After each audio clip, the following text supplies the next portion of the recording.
La Russie aurait déjà dépensé plus de 10 milliards de dollars pour développer sa flotte fantôme. Concrètement, pour brouiller les pistes, elle fait passer des navires pétroliers auparavant détenus par des entités russes sur de nouvelles compagnies, par exemple des compagnies émiraties, où elle achète de vieux navires de 15 ans ou plus qui auraient été mis au rebut si elle ne les avait pas achetés. L'intérêt, c'est que si votre navire se fait arrêter dans un port, vu qu'il est vieux et que vous l'avez acheté pas cher, ça vous coûte pas grand-chose. Ces navires changent aussi souvent de pavillon et même de nom, et sont sujets à des structures de propriété très complexes à plusieurs niveaux. Donc, à la fin, on ne sait pas vraiment qui est bénéficiaire de la vente de marchandises. Et ça complique encore plus le traçage. Et enfin, là on parle des navires, mais ce qui nous intéresse finalement, c'est le pétrole qu'il y a dedans.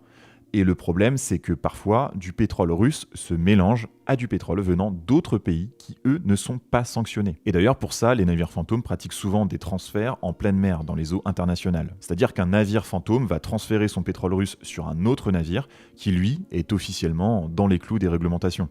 Et ils vont faire ça en pleine mer, clandestinement, et pas dans un port. Donc les pétroles de différentes sources se retrouvent mélangés et ça permet de vendre du pétrole russe sans respecter les prix plafonds. Et aux navires fantômes d'éviter de mouiller dans un port et donc de risquer de se faire contrôler car ils peuvent recevoir des amendes ou le navire peut même être immobilisé. Ce genre de transfert en pleine mer se fait souvent près des routes maritimes, très empruntées, par exemple autour de la Malaisie, en Méditerranée, en mer Noire ou en mer d'Azov.